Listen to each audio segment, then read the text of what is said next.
नमस्कार students, welcome again to the lecture series of control system theory. Last lecture में हमने gain margin और phase margin के बारे में डिस्कस किया था।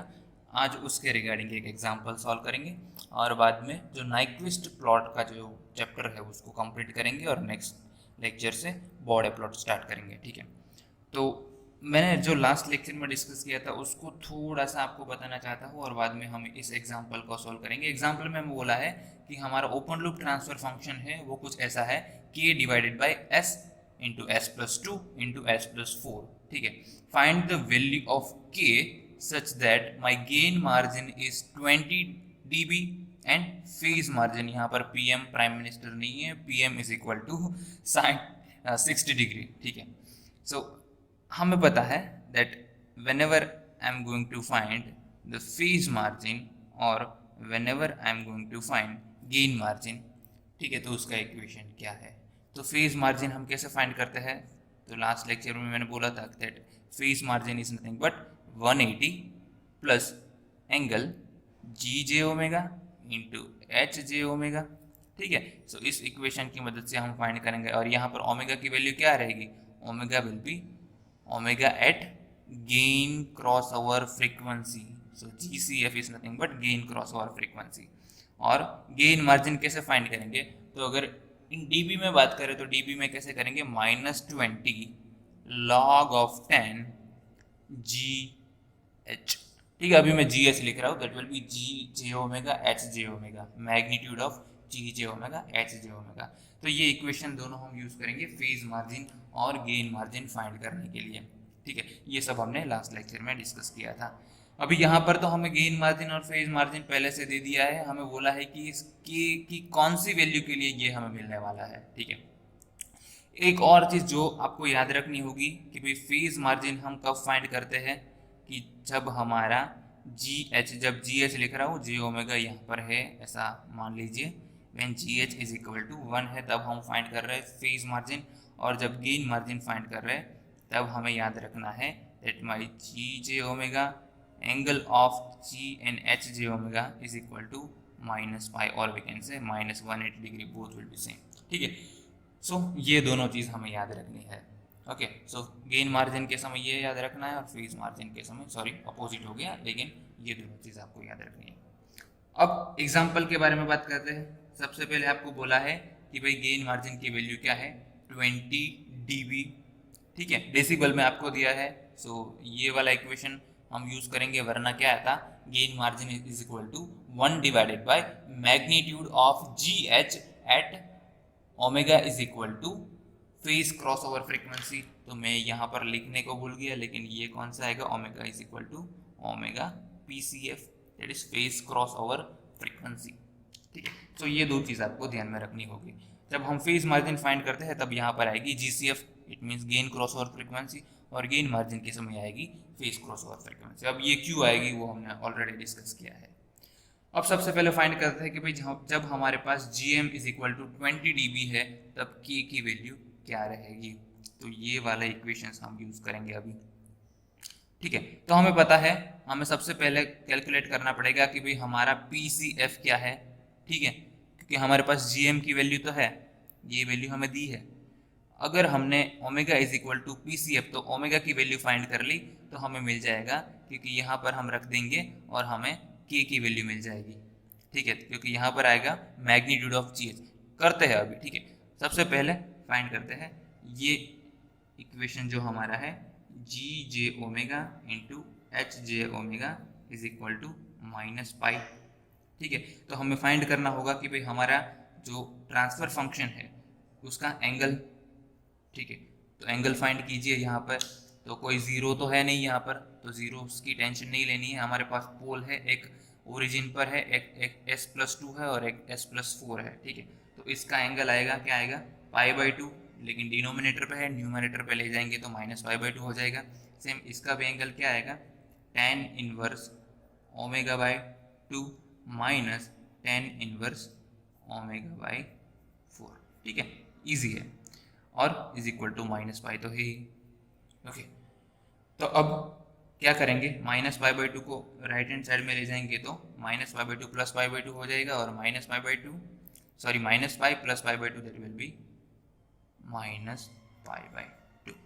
अब यहाँ पर देखिए 10 minus 10 inverse A minus 10 inverse B जैसा कुछ है, तो उसको हम कैसे लिखते हैं, तो सिंपल ट्रिगोनोमेट्रिक आइडेंटिटीज की मदद से हम लिख सकते हैं, that is omega by two plus omega by four divided by 1 minus the multiplication of both of this, that will B omega square divided by 8।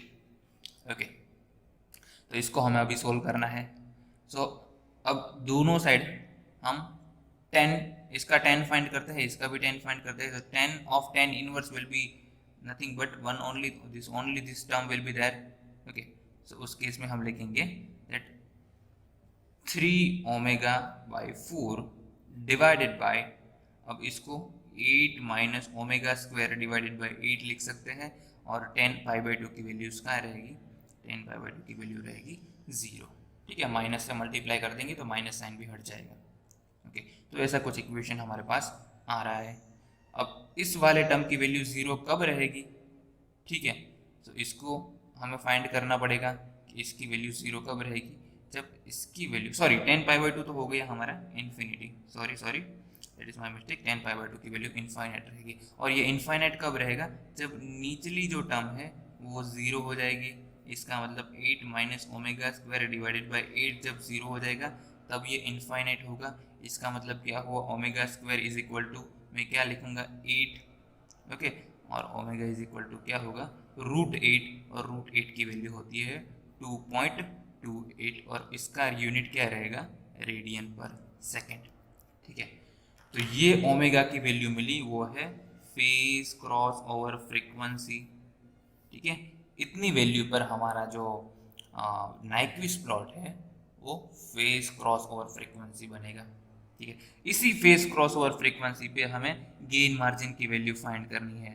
तो ये वाला इक्वेशन लेंगे फिर से। अब मुझे पता है -20 log ऑफ 10 GH, अब मैं लिख नहीं रहा हूँ लेकिन ये that will be on face cross over frequency only. Okay, और GM की वैल्यू हमें दी है 20, रख दो यहाँ पे, तो 20 कैंसिल हो जाएगा। ठीक है, तो क्या बचेगा, दैट इज -1 ओनली। अब दोनों साइड एंटी लॉग लेंगे तो आपको पता चलेगा that G into H is nothing but 0.1। Okay, तो इसका एंटी लॉग लेंगे तो आपको मिलेगा दैट इज GH ओनली, और anti log of -1 will be 0.1। तो इसका मतलब हमें पता चला that magnitude of our transfer function is 0.1 at which frequency, at phase cross over frequency. ठीक है, तो अब इसका मैग्नीट्यूड फाइंड करेंगे। तो इसका मैग्नीट्यूड क्या रहेगा, k divided by magnitude of s। Okay, अब सिंपल, आप यहाँ पर मैंने लिखा नहीं है लेकिन यहाँ पर सब क्या करेंगे हम, j ओमेगा तो पुट करना ही है। ठीक है, इसका मैग्नीट्यूड हम फाइंड कर रहे हैं। सो j ओमेगा का मैग्नीट्यूड क्या रहेगा, ओमेगा, j ओमेगा प्लस 2 का मैग्नीट्यूड क्या रहेगा, it will be real part square और plus imaginary part square. Okay, that means omega square plus 4, और यहाँ पर आएगा omega square plus 16, okay, is equal to 0.1। Are you getting my point? Okay, अब omega की value तो हमने calculate की है, वो है 2.82। So k divided by 2.82 square root of 2.82 whole square plus 4। अब 2.82 दैट इज नथिंग बट √8 का स्क्वायर क्या होगा, 8 ही होगा, plus 4 omega square again 8 plus 16 is equal to 0.1। So we can write that k divided by 2.82 as it is multiply by 8 into 4, that will be 12, square root of 12 will be 4.89 multiply by 16 plus 8 will be 24, और उसका square root होगा 3.46 is equal to 0.1। तो इसको solve करेंगे तो आपको मिलेगी k की वैल्यू 4.8। ठीक है, तो हमने फाइंड कर ली कि भाई हमारा गेन मार्जिन 20 dB है, तब हमारा k की वैल्यू क्या रहेगी 4.8। तो डिफिकल्ट नहीं है, इजी है। सिर्फ आपको क्या करना है, सबसे पहले face cross over frequency find करनी है, और उस फेस और क्रॉस ओवर फ्रीक्वेंसी पर हमारा k की वैल्यू क्या है वो फाइंड करना है। ठीक है, अगर हमें k की वैल्यू दी होती और हमें गेन मार्जिन फाइंड करना होता तो हम क्या करते, सबसे पहले यही करते, फेज क्रॉसओवर फ्रीक्वेंसी फाइंड करते और उस फेज क्रॉसओवर फ्रीक्वेंसी पर हम गेन मार्जिन फाइंड करते जब हमारे पास की वैल्यू होती। ठीक है, तो यहाँ पर उल्टा दे दिया है, गेन मार्जिन दिया है और की वैल्यू पूछी है। ठीक है, अब सेम करना पड़ेगा किसके लिए, जब हमारे पास 60 डिग्री फेज मार्जिन है, हमें फाइंड करना है उस टाइम पर की वैल्यू क्या रहेगी। इस दोनों इक्वेशंस का यूज करेंगे। ठीक है, सबसे पहले क्या करेंगे, सबसे पहले हमारे पास क्या है, फेज मार्जिन है, तो let me write this that phase margin is equal to 180 degree plus angle of G J omega into H J omega at which frequency, at omega G C F, it means gain cross over frequency. ठीक है, अब हमें phase margin की value कितनी दी है, it is 60 degree. ठीक है, तो यहाँ पर 60 is equal to 180 degree plus angle of G J omega H J omega at which gain cross over frequency. ठीक है, सो हम फाइंड करेंगे एंगल, तो एंगल हमारा क्या रहेगा, एंगल फिर से वही, इसका एंगल क्या रहेगा, -π/2 माइनस टेन इनवर्स ओमेगा/2 माइनस टेन इनवर्स ओमेगा/4। ठीक है, so minus ten inverse π/2 minus ten inverse ओमेगा/4 माइनस टेन इनवर्स ओमेगा/2। ठीक है, अब 60 माइनस 180 that will be minus 120। Okay, और यहाँ पर 90 है, π/2 यानी क्या होगा 90 डिग्री, तो 180 माइनस 90 क्या होगा, सिर्फ 90 होगा। 90 यहाँ पर है, उसको लेफ्ट हैंड साइड में ले जाएगा तो क्या आएगा -30 डिग्री। ठीक है, तो यहाँ पर आएगा -30 और राइट हैंड साइड पर रहेगा टेन इनवर्स ओमेगा/4 माइनस टेन इनवर्स ओमेगा/2। ओके, अब यहाँ पर माइनस माइनस सभी जगह है, तो हम माइनस से मल्टीप्लाई कर देंगे तो माइनस सभी जगह से चला जाएगा।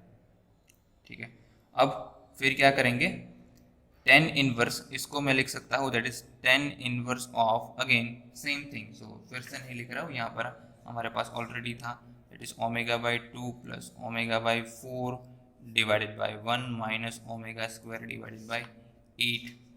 ठीक है, तो अब दोनों साइड 10 फाइंड कीजिए।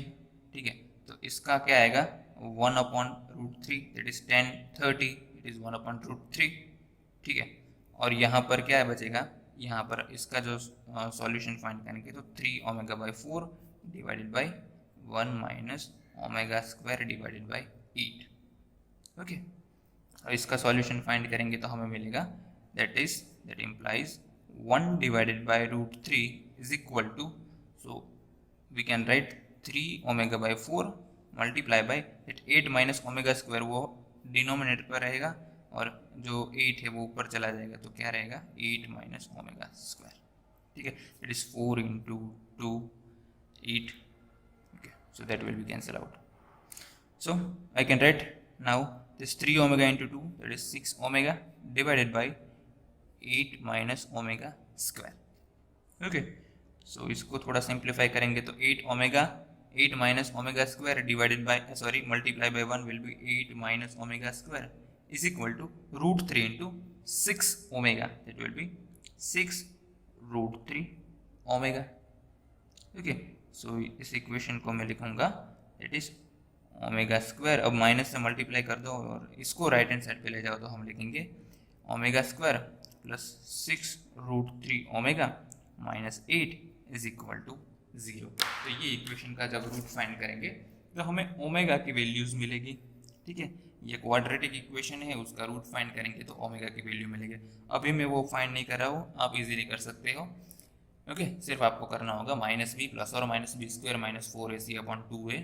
ठीक है, a की वैल्यू है 1, b की वैल्यू है 6 √3 और c की वैल्यू है -8। इसकी वैल्यूज पुट कीजिए, ओमेगा की जो वैल्यूज मिलेगी वो होगी omega eight gain cross over frequency. ठीक है, उसकी वैल्यू है 0.72 रेडियन पर सेकेंड। ठीक है, इसको सॉल्व कीजिए, आपको यही वैल्यू मिलेगी। ओके, सो ओमेगा की हमें वैल्यू मिल गई है। अब मुझे पता है कि भाई मुझे क्या फाइंड करना है, की वैल्यू इस फेज मार्जिन पे। ओके, तो दूसरा इक्वेशन जो मैंने आपको याद रखने के लिए बोला था, at the time of phase margin our mod of GH is equal to 1. So thus apply this mod of GH is equal to 1. So magnitude find करना पड़ेगा हमें. So मैग्नीट्यूड क्या होगा, ऑलरेडी हमने किया है, लेकिन यहाँ पर सिर्फ फ्रीक्वेंसी चेंज होगी. सो अगेन यहाँ पर आप देख सकते हैं, I hope you can see, यहाँ पर मैग्नीट्यूड क्या रहेगा, omega, omega square plus 4, omega square plus 16, लेकिन यहाँ पर ओमेगा की वैल्यू 2.82 नहीं है. अब हमारे पास ओमेगा की वैल्यू है 0.72. ठीक है, तो यहाँ पर 0.72 रखते हैं. 0.72 the square root of 0.72 whole square plus 4. So 0.72 whole square आएगा 0.5184 plus 4 and square root of omega square plus 16 0.5184 plus 16 is equal to 1. ठीक है, यहाँ पर क्या है, GH इज इक्वल टू 1. ठीक है, तो इसको सॉल्व करेंगे और आपको K की वैल्यू मिलेगी कुछ. ठीक है, so that implies that K is equal to क्या मिलेगा हमें, 6.21. तो आप सॉल्व कर सकते हैं कि K की वैल्यू 6.21 ही आ रही है. ठीक है, अब मेथड आपको समझ में आ गई कि हम क्या करेंगे. हमारे पास फेज मार्जिन है, तो हम ओमेगा GCF सबसे पहले फाइंड करेंगे और उसके बाद K की वैल्यू फाइंड करेंगे. ठीक है, तो अगर K की वैल्यू फाइंड करने का एग्जांपल है तो हम इस मेथड से फाइंड करेंगे. अगर हमें K की वैल्यू दी है और फेज मार्जिन फाइंड करने को बोला है, तो सबसे पहले तो यही करेंगे, हमारा gain cross over frequency find करेंगे. ठीक है, तो वो आपको यहाँ से मिलेगा. आप GH इज इक्वल टू 1 रखेंगे, आपके पास K की भी वैल्यू है, तो यहाँ से आपको सबसे पहले GCF मिलेगा और GCF की वैल्यू इस इक्वेशन में रख देंगे, तो आपको आपका फेज मार्जिन मिलेगा. ठीक है, उल्टा हो जाएगा लेकिन मेथड सेम रहेगी. तो उस केस में सबसे पहले आपको ये फाइंड करना होगा, यहाँ से GCF मिलेगा, वो GCF आपको यहाँ पर रखना होगा, फिर आपको फेज मार्जिन मिलेगा. ठीक है, सो आई होप कि आपको ये एग्जांपल समझ में आया होगा. थोड़ा सा मैंने डायरेक्ट एग्जांपल नहीं करवाया कि सिंपल फेज मार्जिन और गेन मार्जिन को कैसे फाइंड करते हैं, लेकिन थोड़ा सा ट्विस्ट करके उसको जब पूछ सकता है वो वाला एग्जांपल करवाया है. तो आप सिर्फ गेन मार्जिन और फेज मार्जिन फाइंड करने वाला एग्जांपल तो इजी से कर पाएंगे. ठीक है, मेथड सेम रहेगी, सिर्फ आपको ये दोनों इक्वेशन से उसको याद रखना पड़ेगा और आपको समझना भी है कि ये दोनों इक्वेशंस कैसे आए. तो लास्ट लेक्चर है उसको थोड़ा सा रिवाइज कर लीजिए. उस केस में ये आपको रटना नहीं पड़ेगा, आप इसीलिए आपको याद रख सकते हैं. ठीक है, so this is all about today's lecture. जब नेक्स्ट लेक्चर में मिलेंगे बॉर्ड अपलोड स्टार्ट करेंगे. Thank you so much, see you guys next time.